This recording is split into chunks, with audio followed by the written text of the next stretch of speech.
Okay, I think everybody who's here is in the room. So I think Tom Okay. Matassa and Rouxillon, and we're pretty excited. He's in one of his vineyards.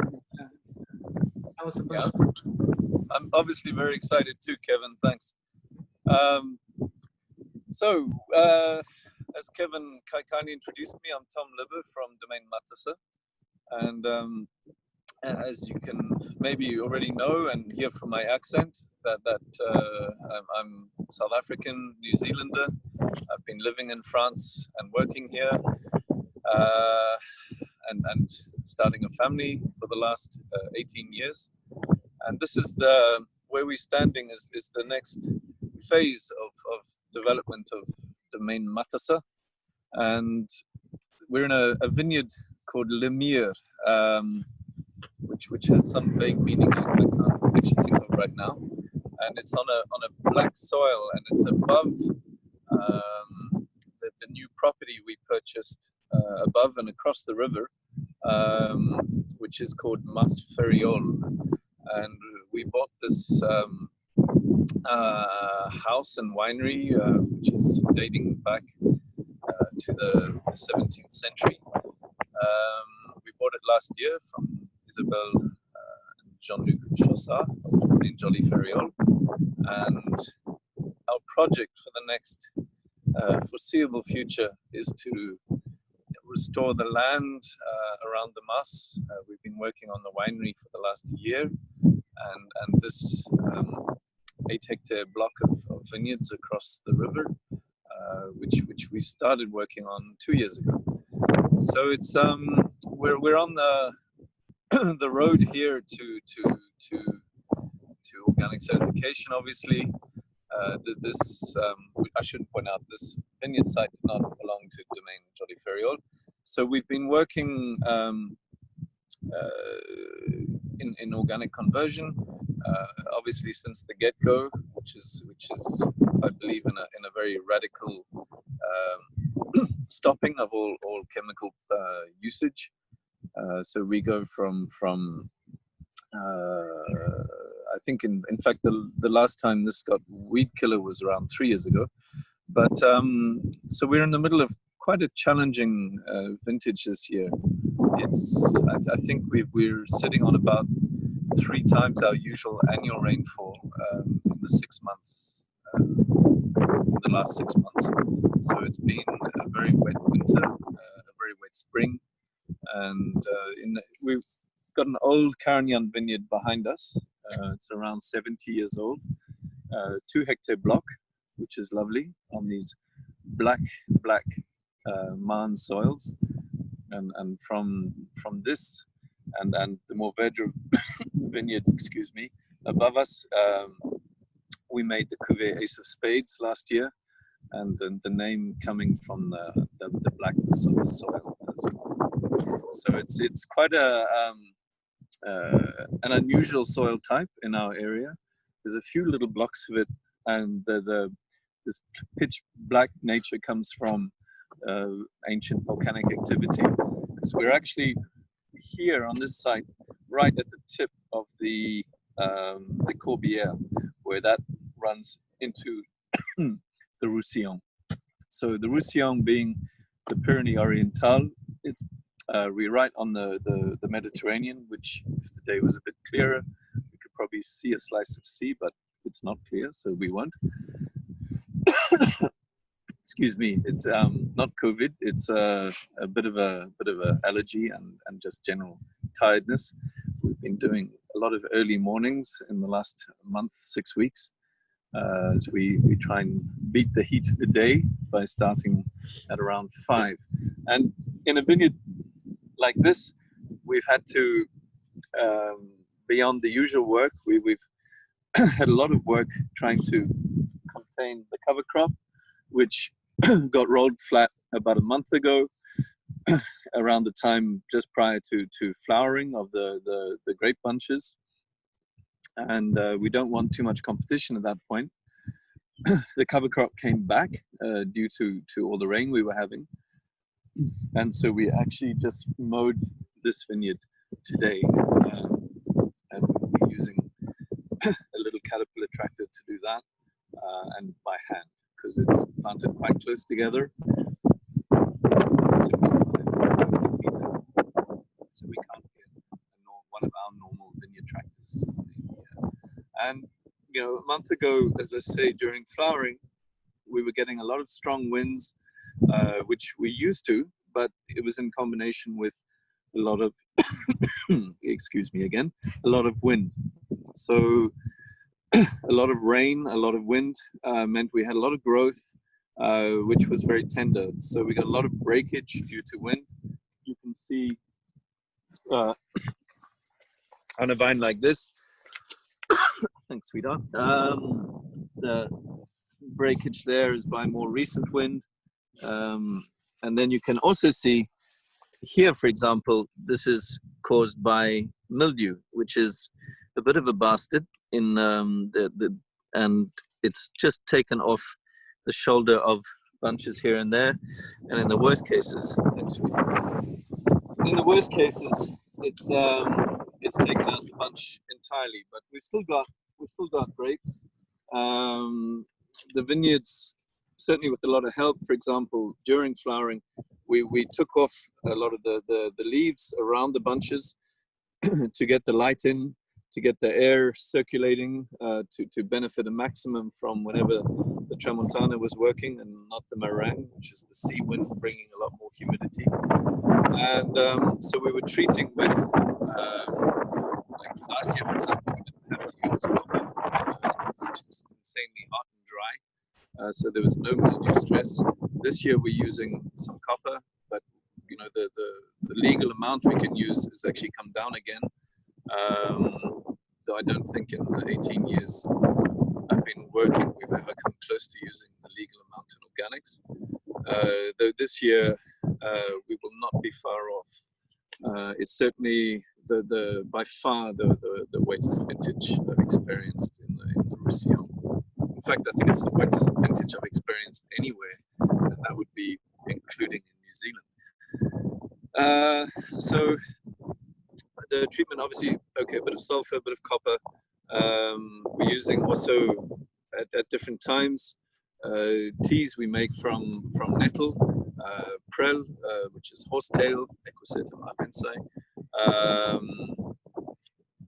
And in this year, we also trialed a soap, which is based on an oil of sweet orange, and that was to stop the mildew, which was in a form we'd never actually seen on the bunches, where it was actually forming fungal hyphae. So it was like the grapes had this like a white beard in the worst cases.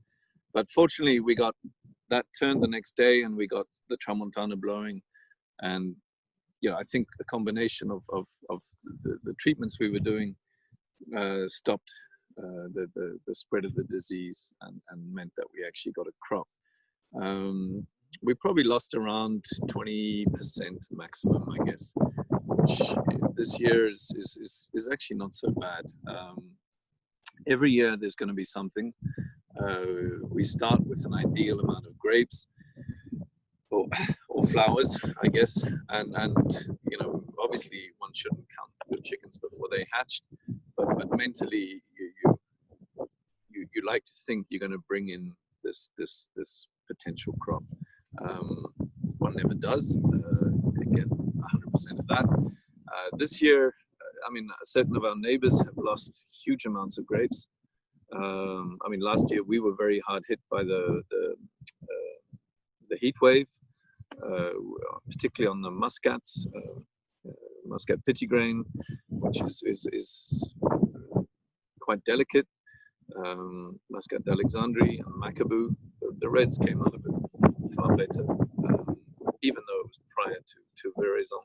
So the actual explanation for that, I still haven't quite understood. But so we've literally come from one extreme vintage to another, and the heat wave hit on the 28th of June last year. We had 48 degrees Celsius in the vineyards.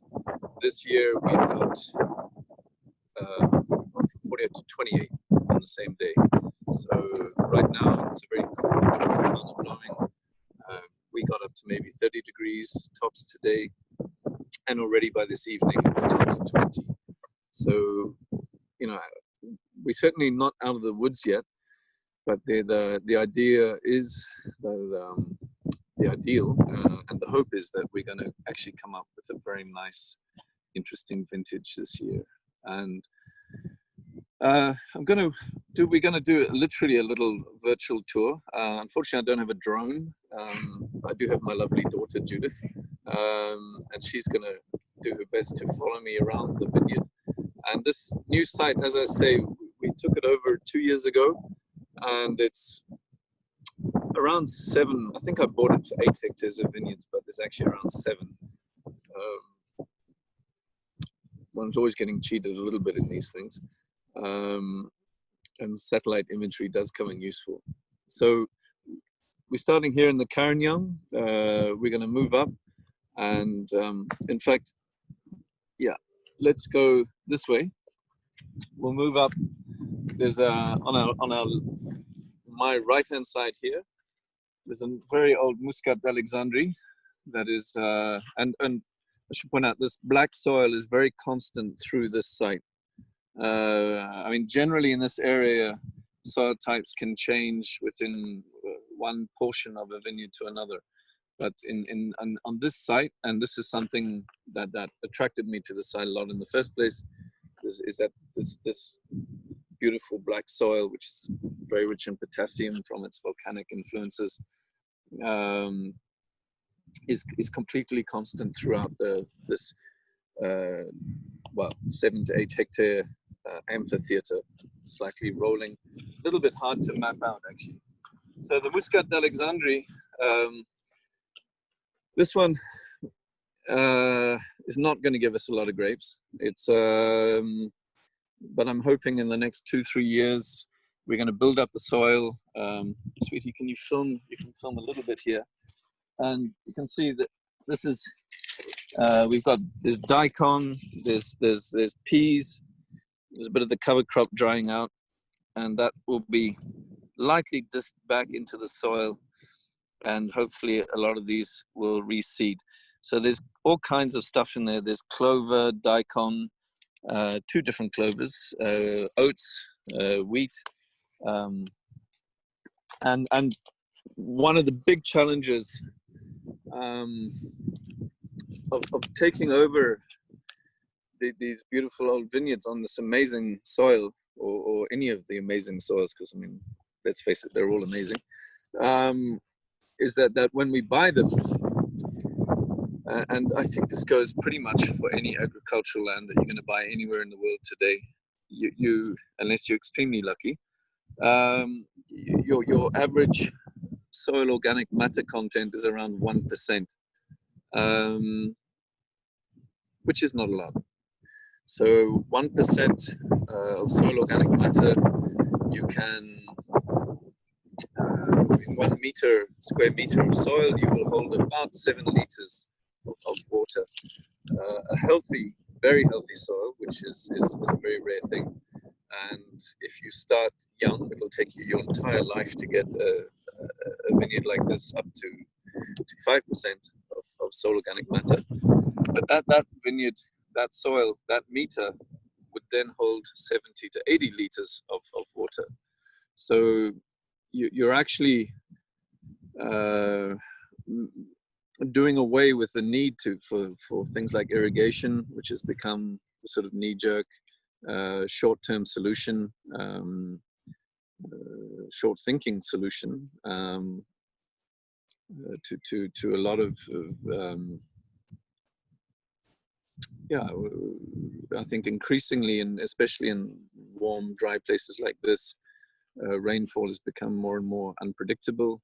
The rainfall tends to come in very heavy doses, and then to be long periods without, which we call drought.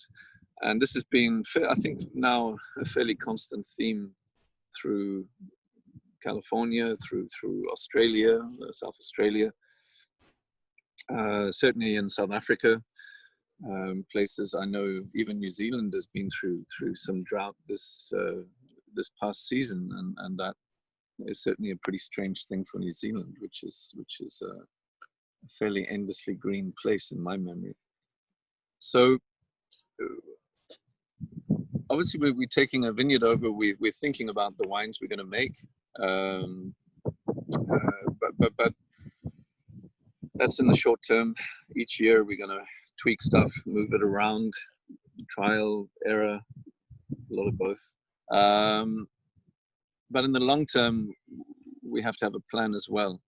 And in our case, in my case, the only future I see for farming in these conditions is building up the soil organic matter.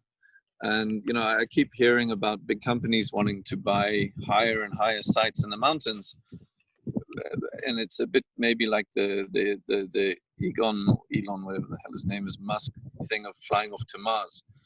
I think you've got to make the best of what you have where you are, not abandon it and say, let's go up 500 meters altitude to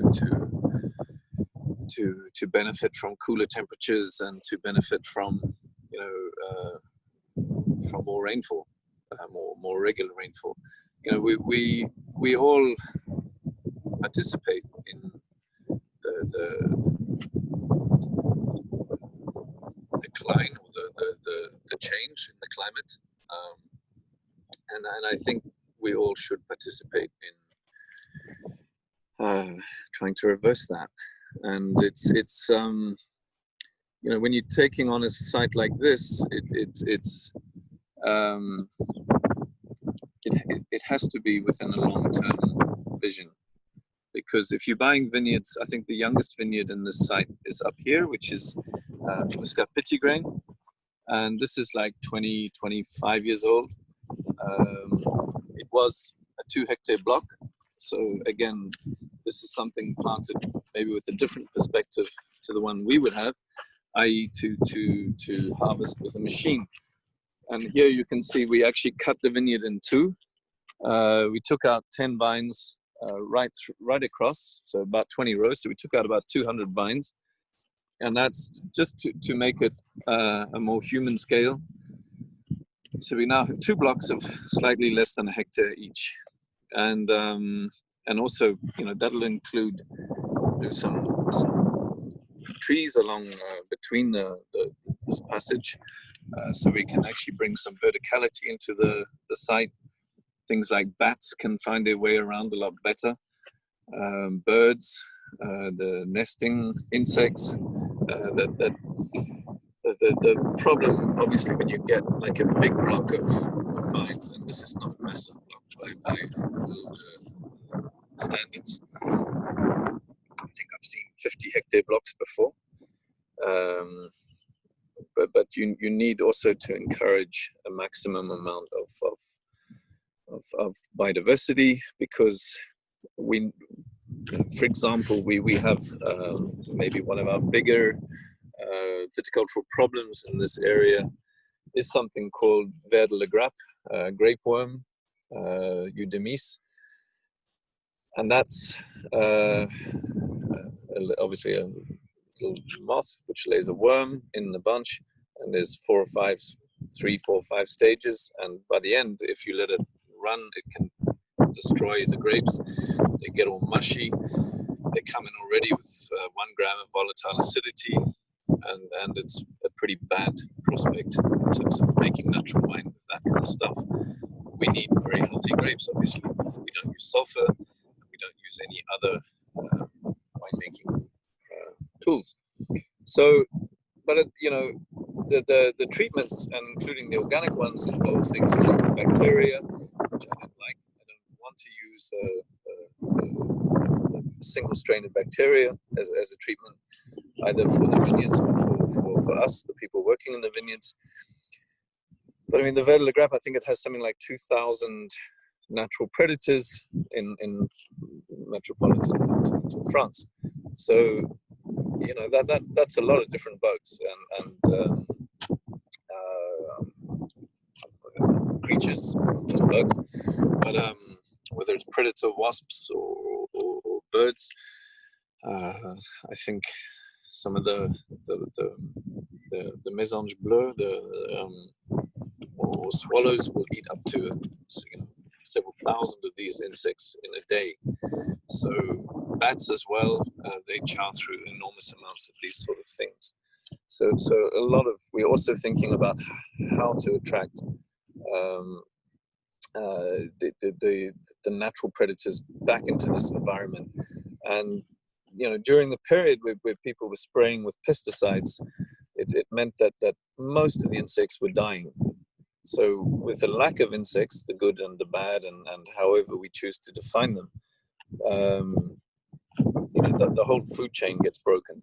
So the predators, and particularly things like swallows, they will choose not to come back to a particular area. And now we're starting to see generally a huge increase and again, the cover crops play a big role in this as well. There's all kinds of activity going on, nesting of from the things like partridge and grouse. Sometimes we have to be careful. We have to leave a row. We're not going to mow it because there's a bird nest now. They've just been hatching over the last few weeks.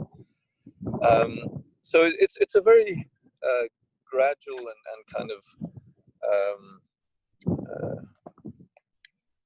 as I said, a lifetime of work, and thinking always about not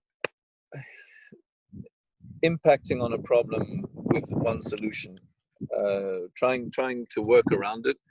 I mean, I think I certainly follow the basic Steiner tenet that organic matter is the basis of all soil health, all plant health, and all human health. And obviously not going to get into a long-winded discussion about everything Rudolf Steiner thought, because that would take forever. But this, and certainly he was not the only person through the history of agriculture to express this. But you and we're living in a time where most agriculture has chosen to ignore this very basic knowledge that people have held for thousands of years, and we thought we could get around it, or our fathers or grandfathers or grandmothers thought they could get around this by using chemicals. And I think in the very hot, dry climates that I personally am used to, the damage wrought by chemicals since World War II,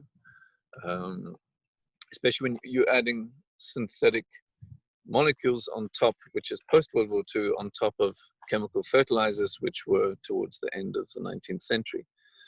The damage wrought on soil life has been massive.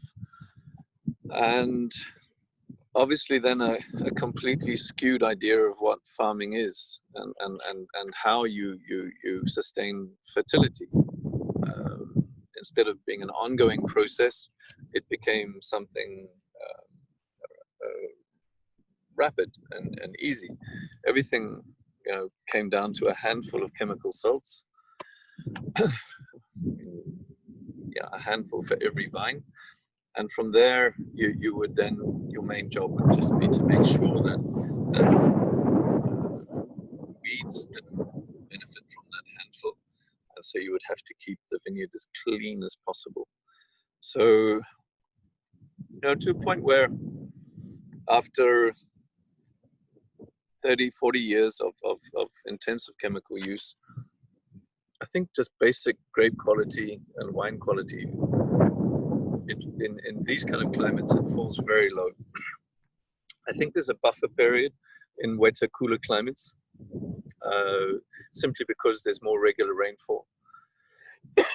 And so the lack of organic matter in terms of holding reserves of water over summer months and so on is less important. Though I certainly think that in the current climate shifting, that these are issues that everyone has to deal with now. There's no easy terroir, and it's Christ, I'm going to go on about this forever. So let's keep moving. And if anyone has any bullshit questions, keep them to yourselves. But we're going to move up past the Muscat Petit Grain on this side, which many people regard as an imported variety of Muscat, where Alexandrie was always supposed to be the indigenous Mediterranean Muscat. But in fact, both of them, I think, have been around for this part of the world for close to 3,000 years. This is the Muscat you will find in Alsace, I think. Yeah, don't film it too close, sweetie, because there's a lot of. This is see on the. This is the water shoots. That is mildew, and that's why it's a little bit fresh there. So that's yeah, a slight problem, but we've passed the stage where it's going to touch the grapes. So we're going to keep a close eye on that one. And as we come up into Mourvèdre Vineyard. And this is another favorite variety of mine. They're all pretty much favorites, but very robust. As witnessed last year in the extreme heat, the Mourvèdre showed very, very little signs of stress. And it's a grape where you actually have to do very little in terms of shoot thinning around the bunch. There's a natural kind of aeration. The shoots grow very upright, very straight, and then they kind of turn around eventually on top of themselves. So it's a lazy farmer's grape. And we've got about, I think, 1.6 hectares here of Mourvèdre. And again, as we're coming up the hill, the slightly richer soil down where the Carignan was is becoming rockier, as we'll see. So it's and in the background, you've got sort of pine forest, scrubby garrigue. Not a lot of neighbors, which is a good thing on this side. I think there's one we'll see soon. One little old Catalan mas farmhouse, which is called Mas de la Donna Mort. A bit of Catalan Gothic for you there. So we're coming up. And kind of feel like if someone wants to spit out a question at this point, it would be the moment. I have one for you, Tom. Yep. I would ask, is this area, was it all planted about the same time? All these this block? Yeah. No, it's planted by the previous owner's grandfather, his father, and himself. And you said Mourvèdre is a lazy farmer's grape. Yeah, that was me being ironic. Yeah, okay. Because it's low yielding, isn't it? It's also kind of tough to get the yields from, or? Yeah, it's never going to give. Well, never. I mean, okay, we've got one site and Kels that is quite protected from the wind, and maybe will give us 30-35 hectoliters a hectare. This site, which is quite exposed, on the far side it becomes quite steep. We're going to be happy with around 20-25 max. So it's definitely. It's not regarded with much positivity in the cooperative circles. I think many of the quality programs they put in place in the cooperatives locally, they kind of exclude Mourvèdre from it, because in chemical conditions it's very late ripening, and particularly you combine the chemical mentality with not. I mean, these things are never. It's not just about the vineyard or just about the winemaking. There's always, even if it's unconscious, there's always a collusion of the one mindset influencing the other. And you know, I think your great prophet of wine, natural natural, maybe not so much, but your great prophet Robert Parker, he identified a lack of fruit in the 80s, and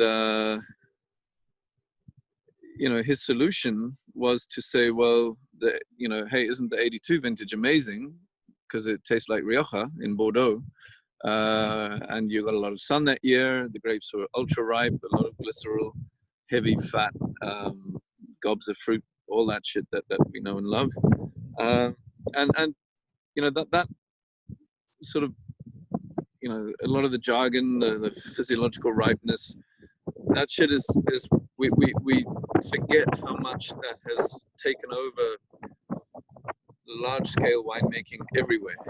And so, the people who consult for the cooperatives, they'll be saying, yeah, but we need the Mourvèdre to be really, really ripe. So it's got to be 14 and a half, 15 degrees of alcohol. And that way you can be sure. You can be sure it's unfucking drinkable. Il y a des questions.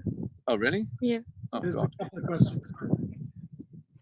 So it's if you're going to wait for Mourvèdre to be 14 degrees of alcohol, you're going to lose about half your grape weight, because what's happening is not actually ripening, it's dehydration, and you're just concentrating the fruit through the action of wind and sun and time.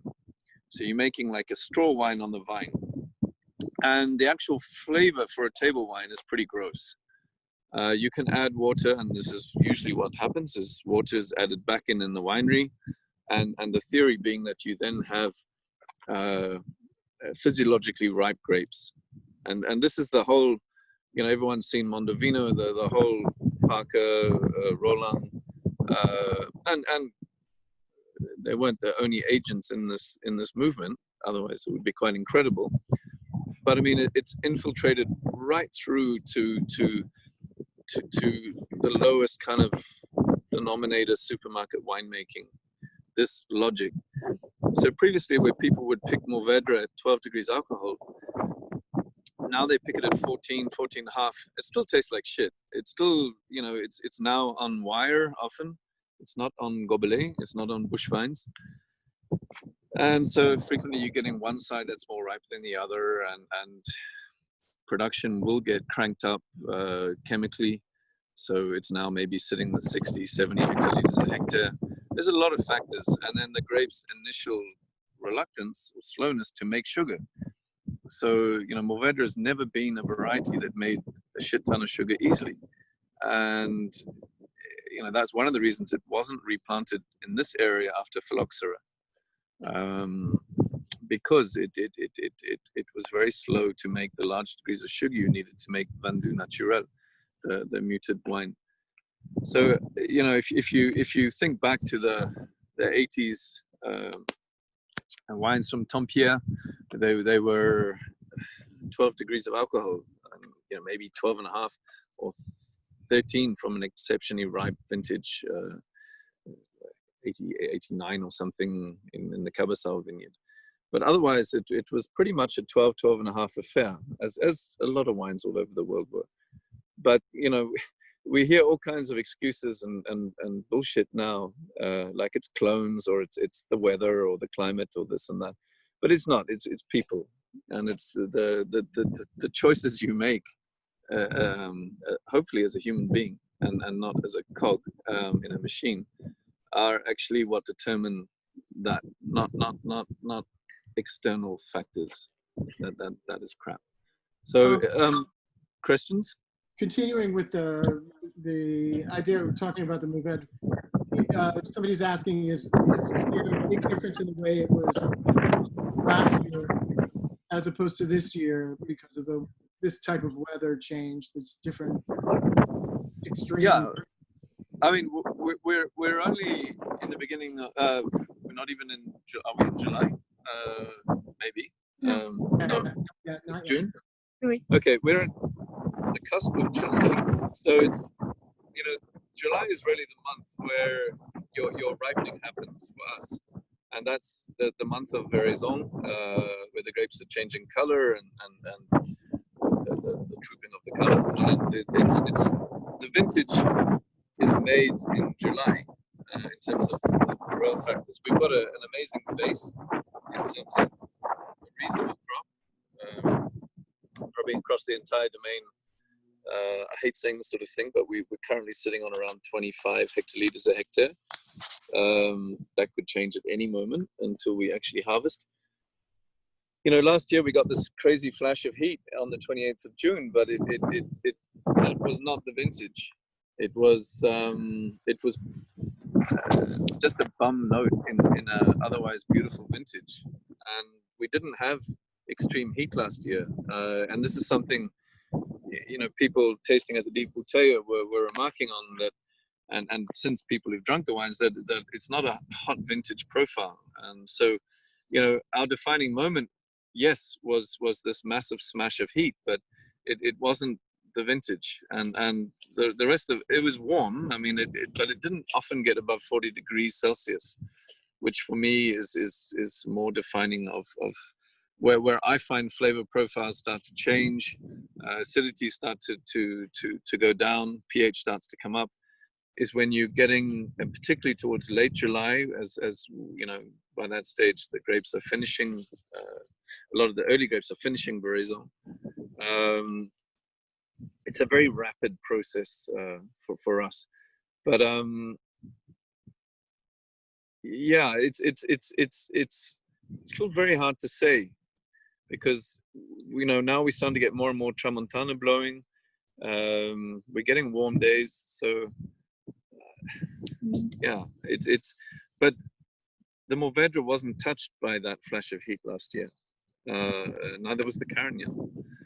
Most of the Grenache Noir was fabulous. Grenache Gris. The Macabou vineyards that's on the cooler slopes had phenomenal acidities.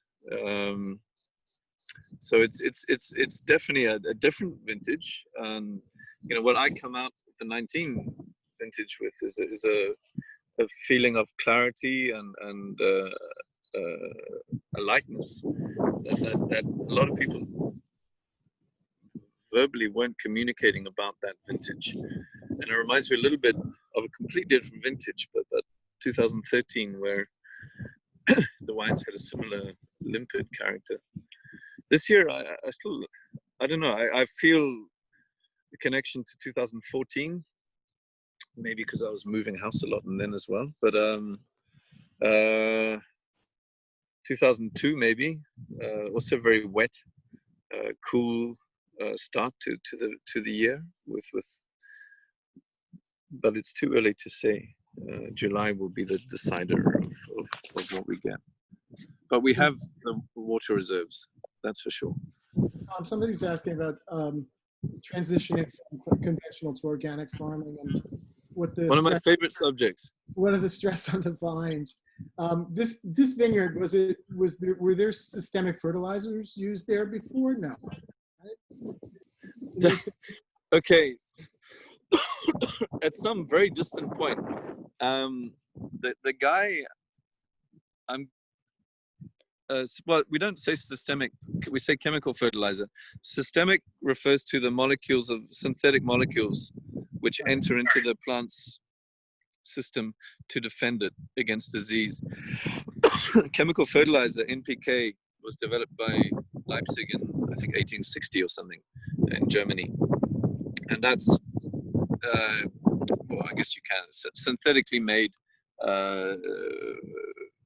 nitrogen, potassium, and phosphate, which are going to, in a very broad, stimulate plant growth and fruit production.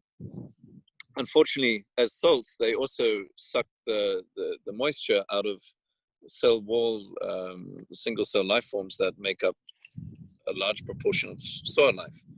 So they burn the bacteria and the yeasts that make up your soil life, amoebas and all that. So but it's by far not the worst of things. Yes, there's a loss of balance, the plants themselves become more fragile because the growth is greatly accelerated. The actual cells of your plant tissue become much larger, so the gaps between the cells are much more vulnerable to fungal attack, where the hyphae will get in between the cells. The cell wall of a plant that's been built on carbon from the soil organic matter are 1/100th of the size. So I mean, I'm obviously I'm not good with numbers, so I'm generalizing there. But so the fungus have a lot harder time to actually attack the plant. You know, here we're seeing definitely a fragility, but a lot of it's on the secondary growth leaves, the softer leaves, the young leaves, which, you know, some of which we're going to need to be functioning and healthy by the time harvest comes around. But you know, this sort of warning shots across the vineyard of these kind of bullet holes spattered across the muscat particularly, and a bit on the Mourvèdre as well. It's not a train smash, and you know, that's not going to stop us getting the grapes ripe. You know, I need also to allow the vineyards to develop their own resistance, not treating so much. You know, I spoke to one colleague who was using 7 kilos per treatment of Bouillie Bordelaise, which is like, in 2 treatments he's going to be over the legal limit for the season. And you know, we working on about 2 kilos per hectare of Bouillie Bordelaise, not of copper metal, in case there's any copper geeks out there who want to start harassing me. So 2 kilos of Bouillie Bordelaise, which is, I don't know how many grams of copper per hectare, but it's, you know, that is going to be reinforced with our plant concoctions and seaweed fermentation as well we use, that I didn't mention earlier. We're not just relying on copper to cover the thing and kill everything, because you know, that's when copper toxicity, try saying that after a few, becomes a real problem. And I should point out that the way copper performs in a vineyard is completely different if it's on a bare soil vineyard that's been either chemically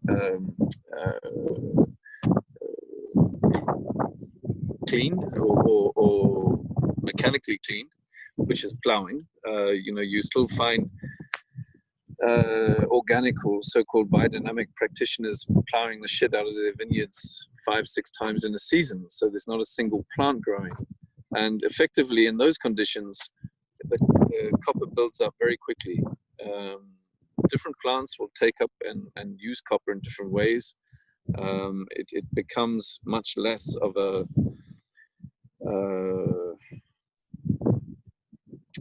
crust, which will happen in a bare soil. So again, and on multiple levels, the cover crop, the mixed cover crop, is for me really essential to converting a vineyard to organics. And you know, whatever techniques we're using, in my mind, this is natural viticulture.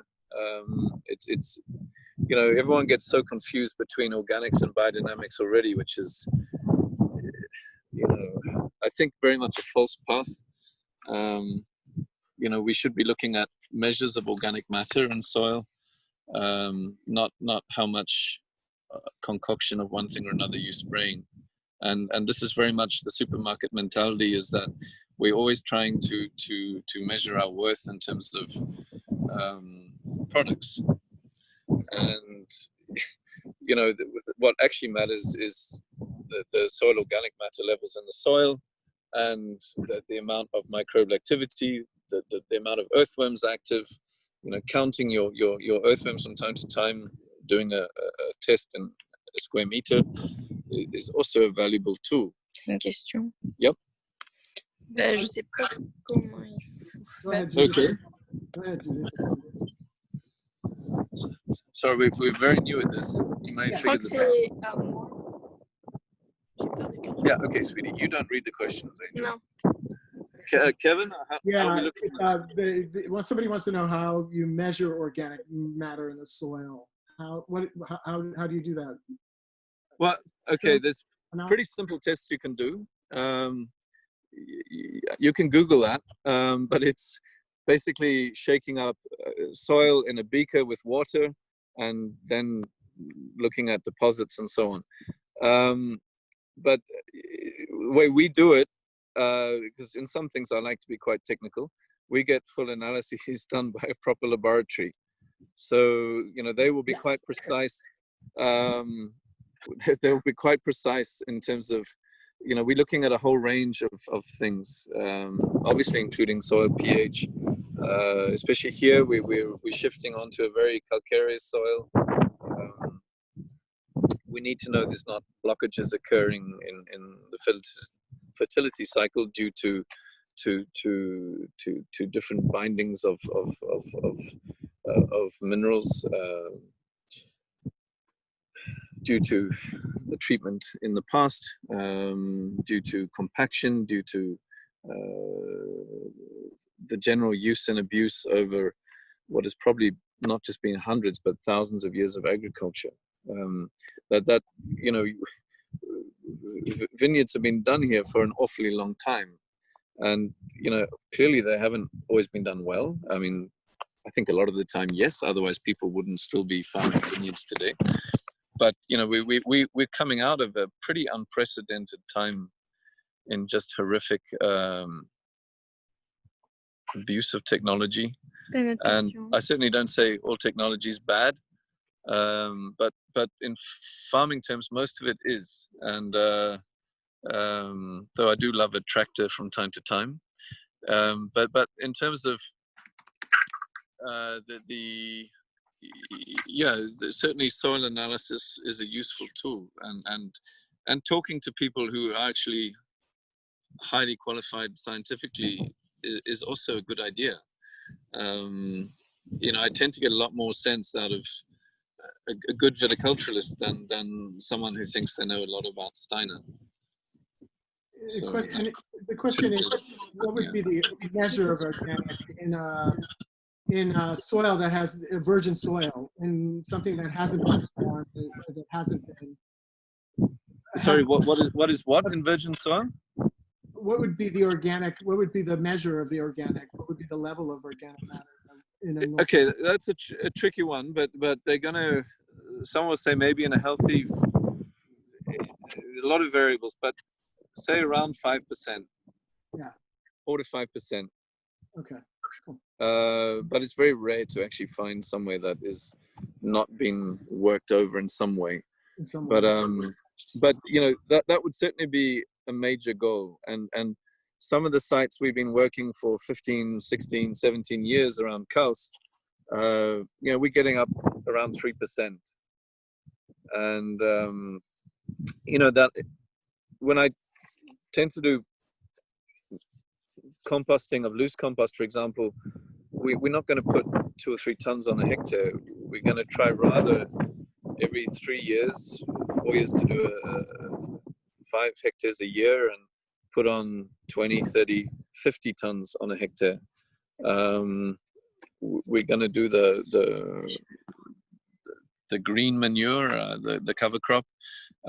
Every single, we use the grape shoots and stems and bunches after pressing to make compost. The shoots, when we're pruning, they don't get burnt. I mean, that's one of the most stupid things I ever seen was people burning shoots after pruning. We mulch them in place back into the vineyards. They melt into the soil. They get consumed by, it's even a little too rapid. It's probably a mostly bacterial process where we're wanting ideally a bit more fungal activity. But anyway, the point is that we're not taking that couple of tons a hectare of organic matter out or burning it, putting the carbon into the atmosphere.